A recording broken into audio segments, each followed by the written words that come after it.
Assalamualaikum, kembali lagi ke kelas sejarah. Jangan lupa subscribe dulu.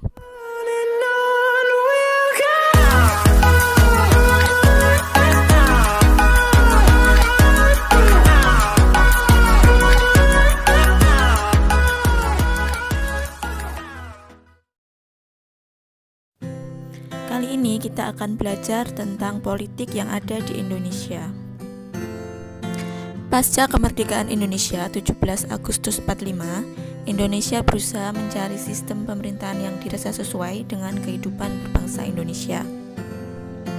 Sejarah praktik berdemokrasi di Indonesia bisa dilihat pada tabel di bawah ini. Dan kali ini kita akan membahas praktek demokrasi liberal di Indonesia yang dimulai tahun 1950 dan berakhir tahun 1959.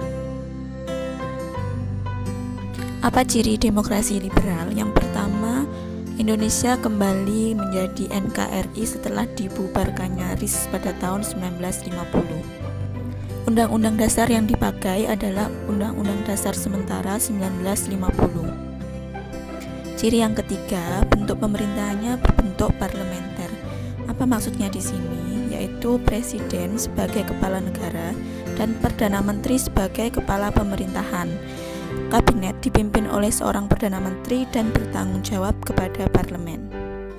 Jadi presiden hanya sebagai simbol dan yang menjalankan roda pemerintahan adalah perdana menteri. Ciri yang keempat, menerapkan sistem multipartai atau banyak partai. Ciri kelima, peran oposisi yang sangat dominan. Jatuh bangunnya kabinet atau perdana menteri karena mosi tidak percaya dari partai oposisi menyebabkan ketidakstabilan politik, sehingga dalam waktu 9 tahun kita berganti sampai 7 kali kabinet. Berikut adalah kabinet-kabinet pada masa demokrasi liberal. Kalian bisa menggunakan singkatan Natsir Sukiwil Libur aja untuk memudahkan menghafal urutan nama kabinet. Dimulai dari kabinet Natsir, Sukiman, Wilopo, Ali, Burhanuddin, Ali II, dan Juanda.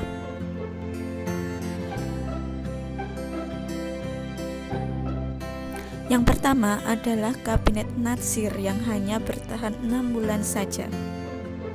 Natsir didukung Partai Masyumi dan PSI. Saat itu ada peristiwa penting, yaitu Indonesia masuk PBB. Tapi harus lengser karena gagal merebut Irian Barat.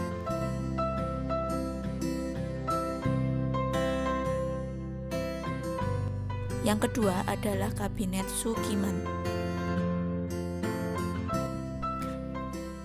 Didukung Partai Masyumi dan PNI. Sukiman harus lengser karena dianggap mengkhianati politik luar negeri Indonesia yang bebas dan aktif, tidak memihak blok barat maupun blok timur karena menandatangani perjanjian keuangan dengan Amerika. Sukiman digantikan oleh kabinet Wilopo. Wilopo didukung oleh Partai PNI dan Masyumi. Wilopo harus lengser karena gagal menyelesaikan peristiwa Tanjung Morawa, yaitu konflik antara petani dan aparat saat itu.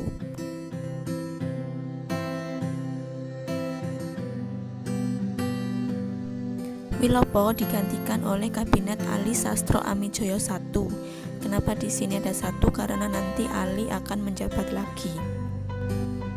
Ada peristiwa penting saat PM Ali menjabat, yaitu Indonesia berhasil menyelenggarakan KAA yang dihadiri 29 negara se-Asia dan Afrika.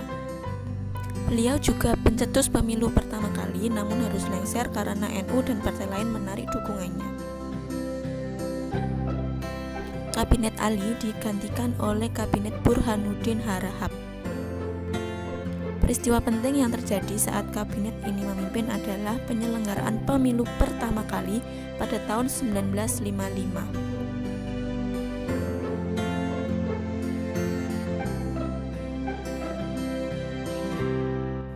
Untuk pertama kalinya rakyat Indonesia memilih wakil rakyat secara langsung pada tahun 1955 ini. Dan pemilu ini dimenangkan oleh 4 partai besar, yaitu PNI, Masyumi, NU, dan PKI. Setelah Burhanuddin, Ali Sastro Amijoyo menjabat lagi sehingga disebut Kabinet Ali Sastro Amijoyo II. Peristiwa pentingnya adalah pembatalan perjanjian KMB, namun Ali harus lengser lagi untuk kedua kalinya. Kabinet Ali digantikan oleh tokoh yang ada di uang Rp50.000. Siapakah dia? Yaitu Kabinet Juanda. Juanda membuat gebrakan, yaitu memilih kabinet berdasarkan keahliannya dan disebut dengan Zakon Kabinet. Kabinet Juanda mengakhiri masa demokrasi liberal.